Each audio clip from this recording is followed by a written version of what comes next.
So what's good, YouTube? Welcome to the channel, your girl Natasha Nisha.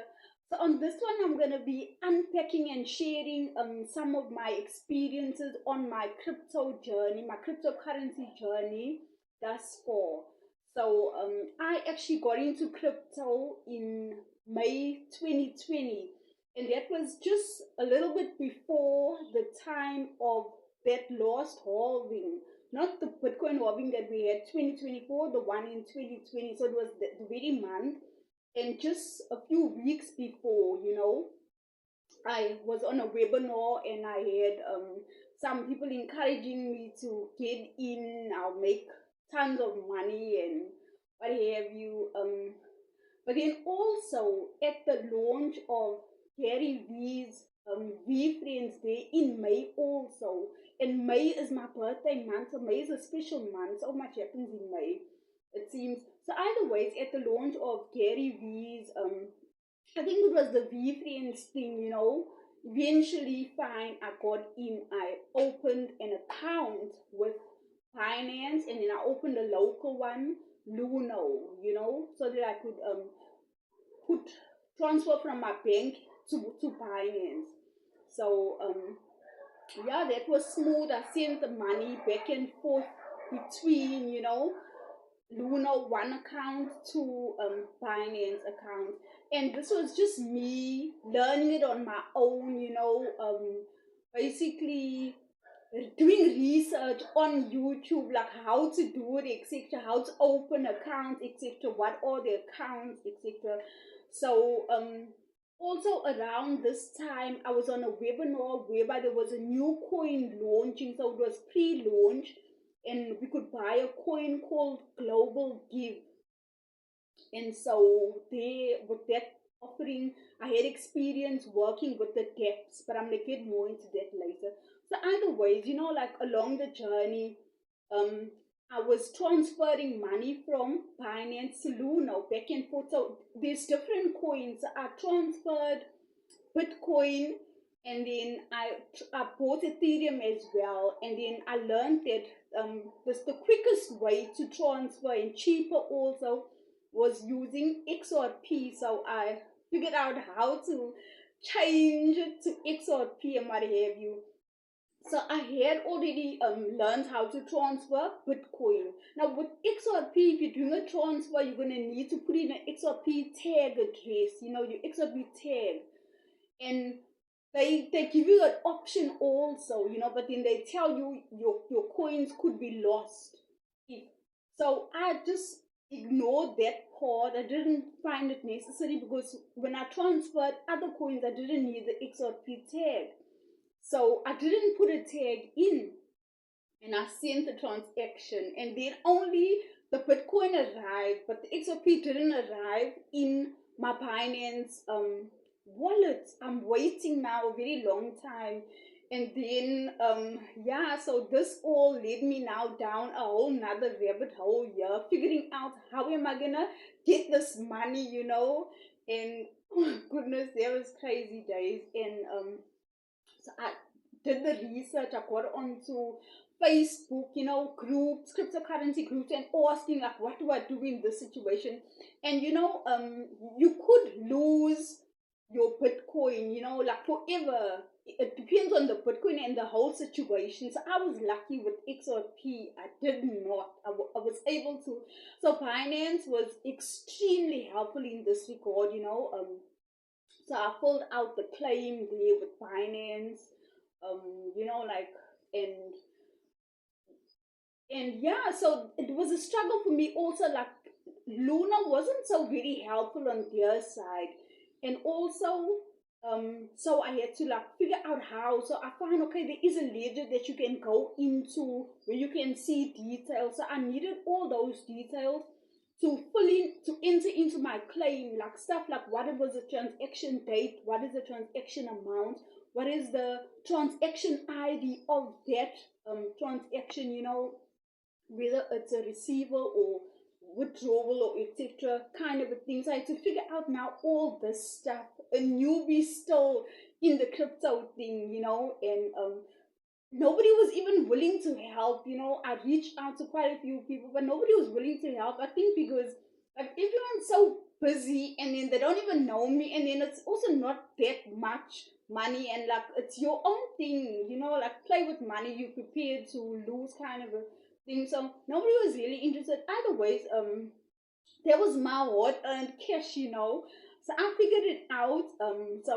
Binance was extremely helpful. But what I learned also in this experience is that, like I transferred the money from Luno to Binance. But when I was filling out the details, I found that they needed the wallet address that the crypto was sent from. And when I put in my XRP wallet address from the Luna, from my Luna account, it wasn't accepting it in the retrieval application on Binance. It was like, no, that couldn't be. That's not the address. So this led me now to dig deeper into the ledger and to figure out how. And what I learned is that when exchanges or transferring money over, they use something that's like a custodial wallet, to transfer it, not your own wallet. It's something I learned. And either ways, I found in the information in there, I found a wallet address, and I just saved that, custodian wallet Luno too. So I put it in. Okay, fine. Binance accepted that is the one, and Binance was swift at it and super helpful. I must say that. And Luna, on the other hand, even when the money now, Binance sent me an email saying, asset retrieval request refunded. And then Luna was still very slow, with like putting the money back in my wallet. So I had to now again email Luna. So I was now emailing both Luna and Binance, letting them know, look, this is the situation, this is the amount, this is the day I transferred, and what have you, and it didn't receive. So I had to, like, let Luna know also that, because I wasn't sure on which side was the error also. It was just like a whole process. So either ways, Binance found the money, refunded. I was super lucky that sometimes your money is lost forever if you make this mistake. But either ways, they refunded it to the account, and then I had to now let Luna know, look, Binance has let me know that they refunded this money. This is the details to the account, and so please, you guys. So I had to like get Luna to get onto it. And fine, within some time, Luna eventually put the money back in my account. So that was like I was so proud of myself also that I figured it out. I had to stay level-headed and calm and just do the research and be very professional at it, because you're emailing these people and you need to be clear in your explanations, and I'm learning all these new terms also. So that was super interesting for me. So yeah, that was something. And yeah, then also I had experience, as I said, working with the Dapps. Now the Dapps are the decentralized apps. So they are like the Luna and the Binance. These are what we will call exchanges, centralized exchanges. Now on the centralized exchange, you can buy, sell, trade, or hold your tokens. They give you a wallet there. You have your own wallet. You can hold your tokens there as well. But also, what's important to know that once it's on the exchanges and in the exchanges wallet, it's not actually your property. Same situation like with the bank. Your money's in the bank. It's not actually your money. It still belongs to the bank, kind of a situation. If you know, you know. I'm not going to get more into that. But either ways, yes. So I had experience. So there's the exchanges where you can buy, sell, hold, as I said, and trade also. Trade there on the platform. Tokens, coins, tokens. And then there's the dApps. So the dApps are the decentralized apps. So many times here, this is where they have tokens or coins which are pre-release, this is when you want to get in early on a coin. You know, there's not so much support around that coin as yet. They're still building up, so they will list their coin on the depths. So the depth I used was Pancake Swap. I bought there. I said there was a global give coin. Such a tiresome, hard, difficult procedure to work with. It was the very first time also, and I had to do it through the depth. But either ways, that was super interesting, but truly difficult. And then also Hex coin, Hexagon with Richard Hart, Hexagon. I bought Hexagon through the Dapp Pancake Swap. And there's another coin that I bought, an African coin that just is doing nothing. That global give also just fizzled out the coin. It's still on, but really doing nothing, you know, really, yeah, so there's that also. So that's also some of the risk of buying coins on the depth.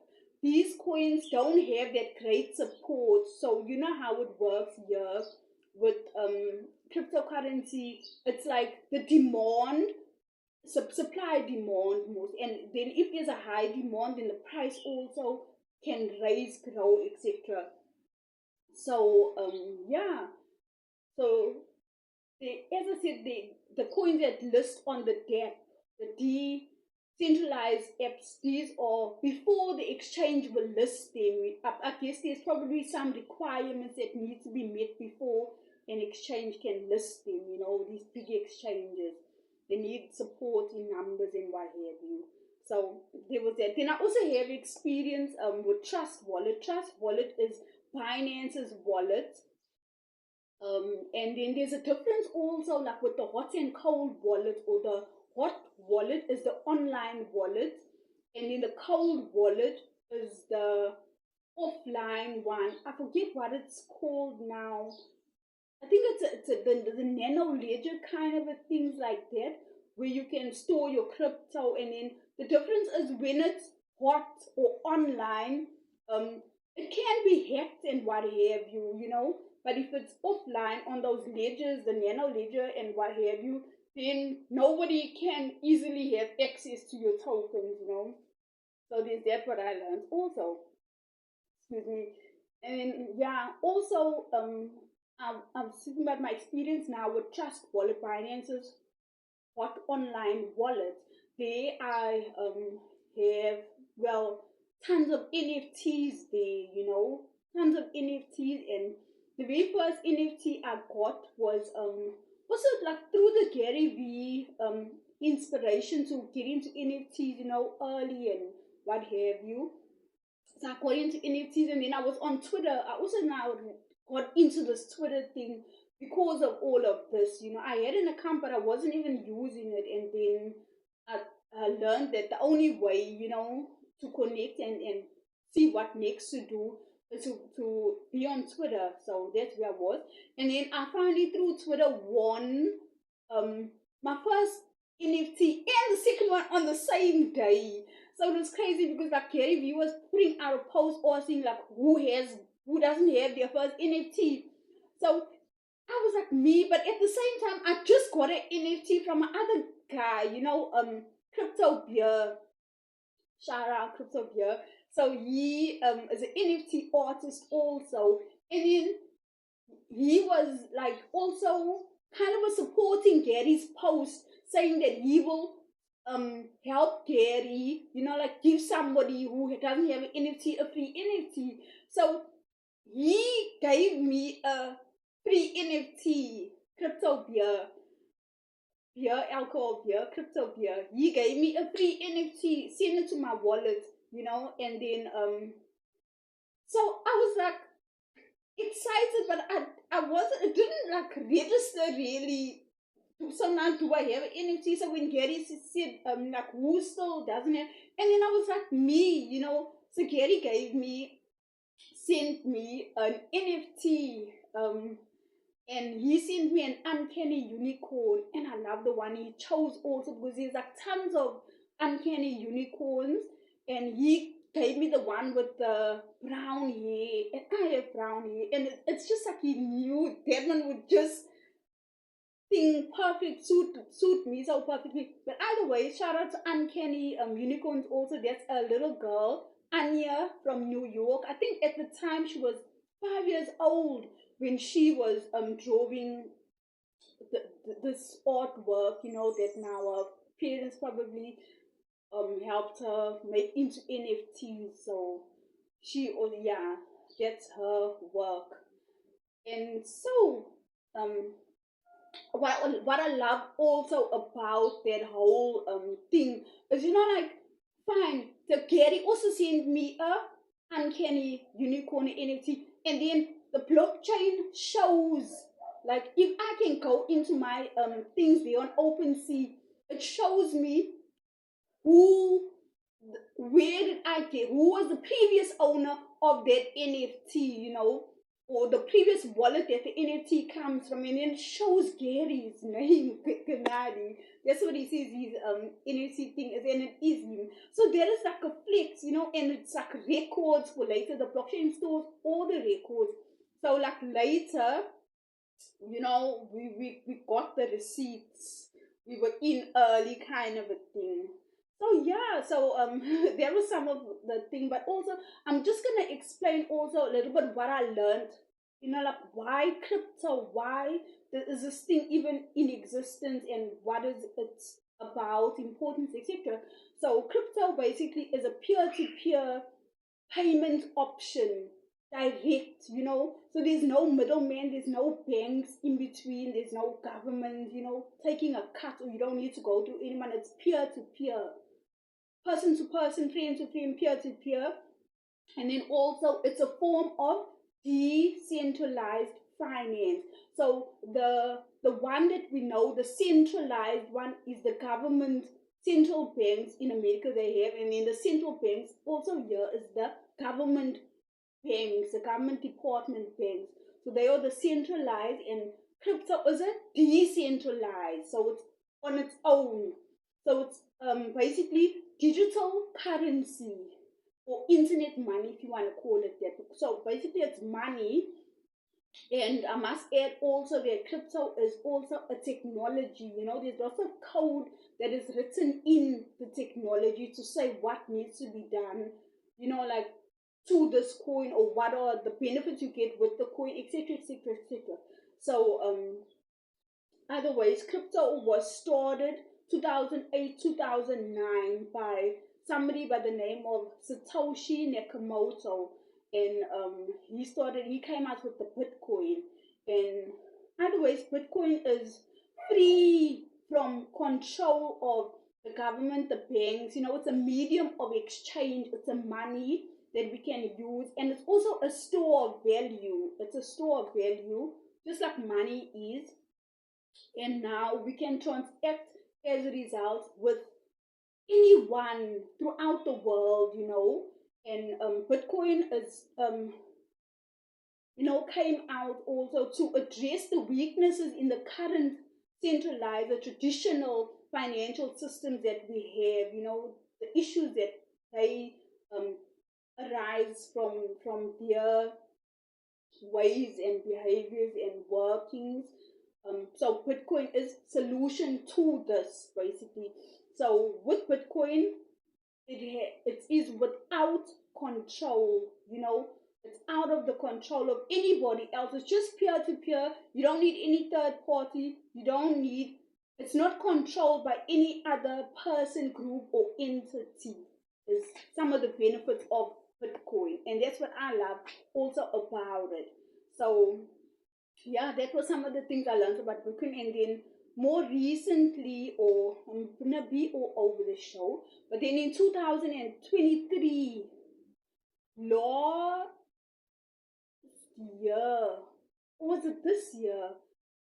I think early this year, 2024, I opened a Bitcoin account, and not a Bitcoin account, sorry, a Bybit account. And this was a prerequisite to join sniper school. So I did a sniper school. I can't even remember how long it was, but I have like lifetime access to the Discord there. It's like really lit, it's happening, tons of alpha that we're getting there. And this sniper school is come from Cryptobeers. So Beers, that is a local also crypto trading information platform. I don't know what to call them, but Cryptobeers, and yeah, it's with them through. I did the sniper school through them. So they also, that sniper school is like like off the charts. It's tons of, it's informative, it's fun, it encourages learning, and it's just done so well.